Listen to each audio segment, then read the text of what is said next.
Assalamualaikum warahmatullahi wabarakatuh. Halo teman-teman semua. Perkenalkan, nama aku Siti Aisyah Fadila.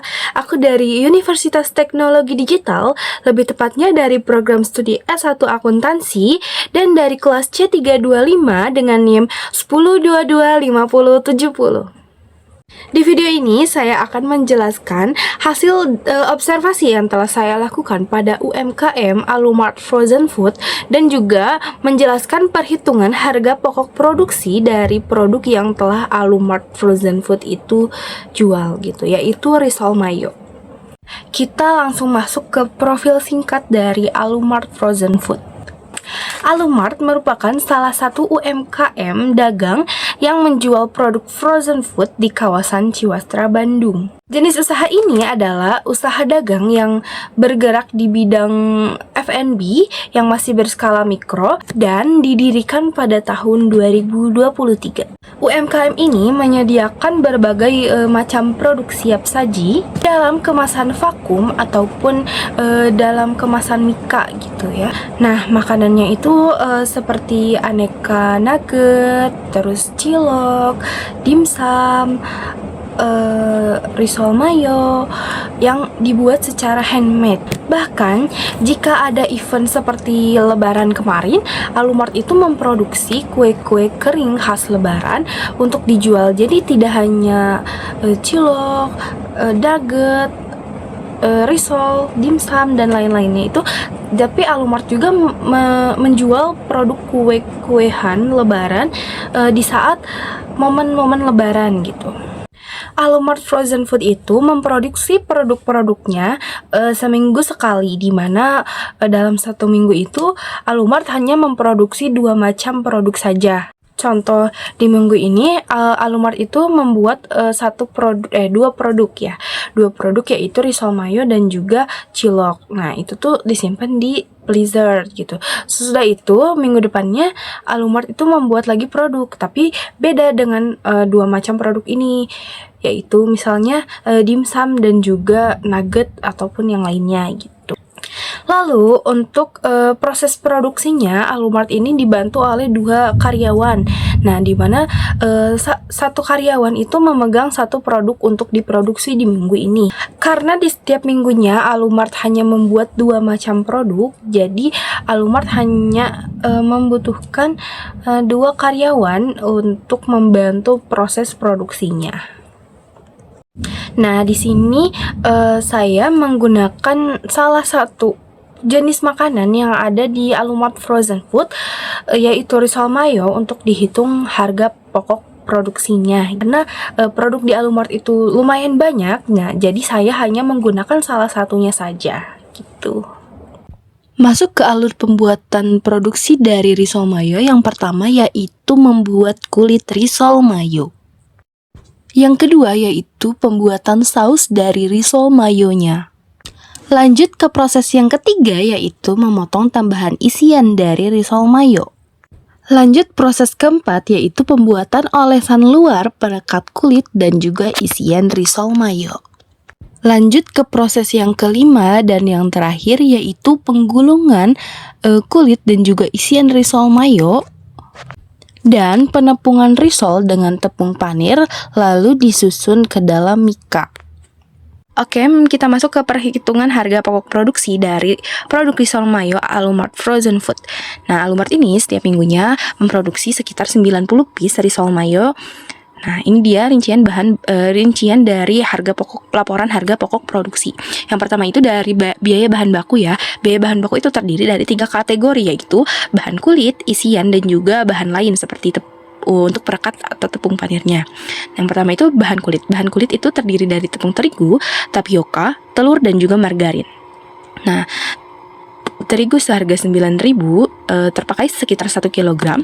Lalu tepung tapioka seharga 11.000 per kilo, tapi tidak semua terpakai, hanya 80 gram dengan harga Rp880. Lalu ke tepung ke telur sekitar 4 butir dengan harga 2.000 jadi 8.000, dan juga margarin sekitar 100 gram dengan per kilonya 25.000 jadi 2.500. Oke. Masuk ke bahan isian. Bahan isian itu terdiri dari smoked beef, mayonaise, telur rebus dan juga keju cheddar dan juga saus kental manis. Nah, smoked beef slice-nya itu terdiri maksudnya mohon maaf, harganya itu sekitar Rp600 per slice. Dengan satu bungkusnya itu seharga 15.000 karena kita hanya terpakai 30 lembar. Jadi aku hitungnya per slice aja. Jadi harganya sekitar 18.000. Lalu masuk ke mayonnaise. Mayonnaise itu 1 kilonya 22.000, hanya terpakai 750 gram, jadi Rp20.000. Telur 10 butir yang direbus dengan harga 20.000.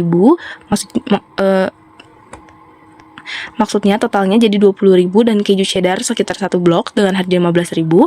Lalu susu kental manis dengan harga 12.000 per kaleng, namun tidak semua terpakai. Hanya terpakai 185 gram, jadi hanya Rp6.000. Lanjut ke tepung panir. Tepung panirnya kita menggunakan 500 gram, mohon maaf, sekitar 23.000 per kilo. Kan hanya 500 gram, jadi setengah harga sih, itu sekitar. Nah, mohon maaf kalau misalnya kita membeli 500 gram, harganya itu jadi 12.000 gitu dari sananya.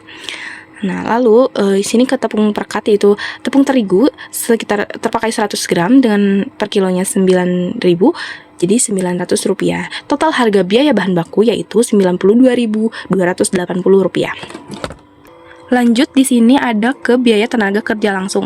Seperti yang aku sebutkan tadi, satu orang itu memegang satu produk. Nah, yaitu dari pembuatan kulit hingga packing dengan waktu sekitar 5 jam, tarif per jamnya itu 11.000. Jadi terbayarnya pekerja atau pegawai itu 55.000 per bikin. 55.000 per dia memproduksi produk ini. Lanjut kita ke biaya overhead pabrik, yaitu yang pertama ada bahan penolong. Bahan penolongnya itu ada bumbunya itu kayak micin, garam, penyedap dan lain-lain. Itu kan hanya terpakai sedikit, makanya aku di sini hanya menggunakan Rp2.000 sebagai diasumsikan gitu loh ya. Lanjut, di sini ada mika.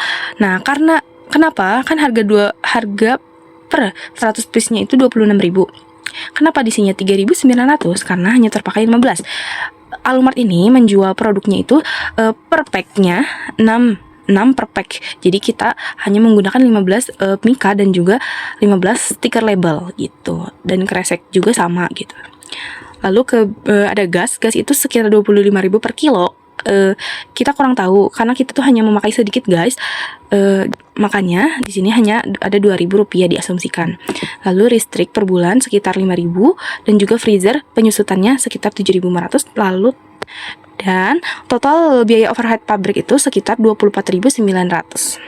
Nah, lalu di sini ada total biaya produksi dari keseluruhan itu sebesar Rp172.180. Nah, ini dibagi ke 90 piece. Jadi, harga pokok produksi per piece-nya itu sekitar Rp1.913. Oke. Nah, ini ada perhitungan keuntungan gitu.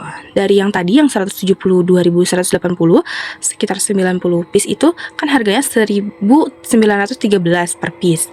Nah, dijualnya oleh Alumart ini sekitar harga Rp3.000. Maaf. Jadi Alumart ini mengambil keuntungan sekitar 55% dari setiap piece-nya gitu. Persentase keuntungan 55% itu setiap piece-nya itu sekitar Rp1.087. Jadi keuntungan Alumart keuntungan produk risol mayo Alumart per 90 piece atau per mereka bikin itu sekitar Rp97.830. Oke teman-teman, sekian video penjelasan hasil observasi dan juga perhitungan harga pokok produksi yang bisa saya sampaikan. Mohon maaf bila ada kekurangan dan juga salah penyebutan dalam menjelaskannya. Terima kasih dan wassalamualaikum warahmatullahi wabarakatuh. Bye-bye.